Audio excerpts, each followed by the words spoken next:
Hey guys, welcome to another video. This is another important one where we're going to discuss the responses we received. We actually reached out to the universities asking about how they're going to be dealing with the whole situation, We all know what happened. COVID-19 came in, a lot of students deferred their fall 2020 admits to the fall 2021 term, and that means that because there are lesser seats now, it's going to be more competitive.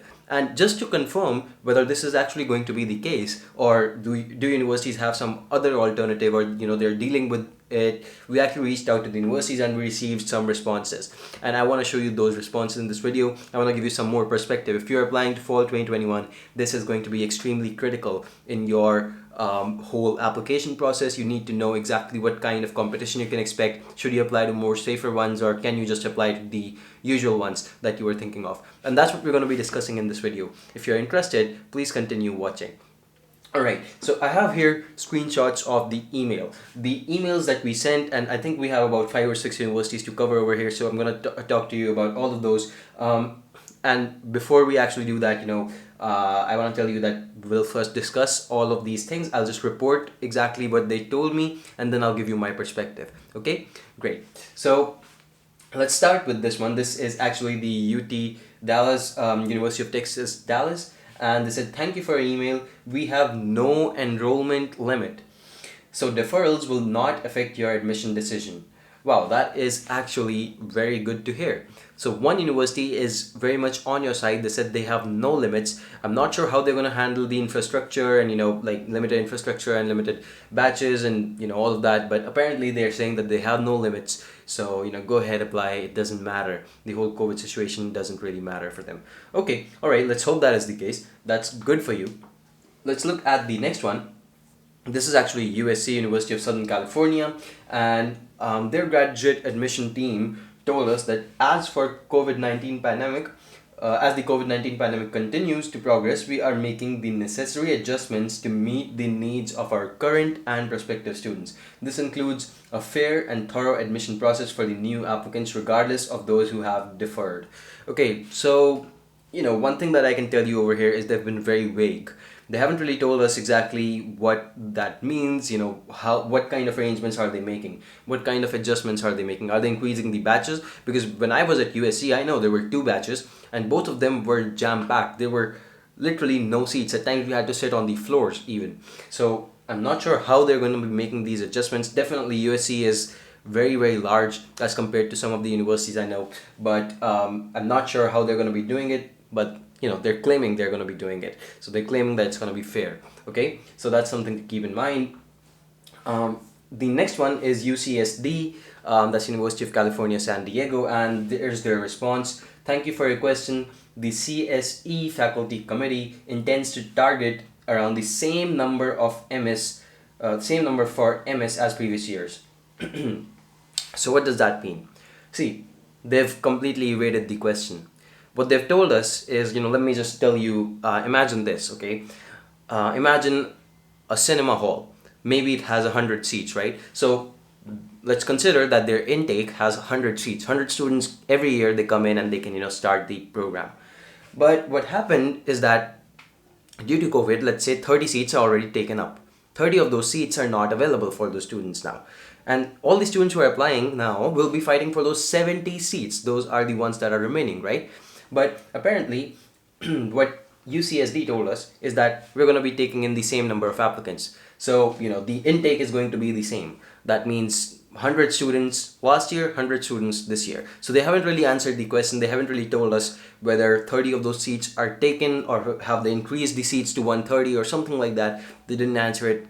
So I'm going to say that, this is very vague, and I'm pretty sure that UCSD has not dealt with the situation in that manner. So they're probably not going to be a very good fit if you're applying over there. Okay, let's take a look at some other universities. This is NYU, and over here they said your chances of admissions will depend on your application as opposed to the number of deferrals we receive. Given that our application requirements include a number of components, I am unable to provide you with an evaluation of your chances for admission. Okay, now this is very different from what we asked. We didn't really ask them for an evaluation of our profile. We just wanted to know whether the whole COVID thing is going to have an impact on the admissions decisions that are made, the admits and rejects, whether that's going to be happening, because a lot of students differ. But they again evaded the question. They said that your chances depend on your application as opposed to the number of deferrals we have received. Now I know that NYU is a pretty big school at the same time, but again, just by looking at this, I can say that they have evaded the question. That means either this person doesn't really know what's going on, or she doesn't want to answer. Maybe it's not really a very good thing to say if they tell you that only 50% of the seats are left. But again, I know NYU is not a very ambitious school for most applicants, so maybe it's good enough. If you think you can get in, go ahead and apply. Let's take a look at one more over here. This is Purdue, and they're saying students who are accepted to Purdue are able to defer their start date up to 1 year. Students are only able to request a deferral once, and this is what they said again. So clearly they have again evaded the question. They didn't answer the question one bit. They did not tell us what's going to happen to the intake. Is it going to increase, or how are they going to be managing with the situation? So they have also chosen to completely evade the question over here. Okay, and that's probably it. We reach UTD again. We started with this, so all the universities are covered. Now guys, one thing that I want to tell you is from my end that looking at this, I can tell you that every university is dealing with it in a different manner. We all know that UTD gave us a 100% positive signal, green signal, that yes, you should apply. It's gonna be fine. Don't worry about it, because we're taking the enrollment is not limited at all. USC was still a little bit on your side. They said that our admission will basically do some things that are going to make sure that the evaluation is fair, but they did not tell us what those things are, how they're going to be managing. Okay, but the rest of the universities, they were very, very vague over here. So the 3 universities apart from that, they did not even answer the question. They just answered something else actually. So guys, my opinion would be that be as safe as you can, really. I know that your profile probably deserves the ambitious ones that you're targeting, and I hope you get in, but it doesn't hurt to have 2 or 3 safer names in there.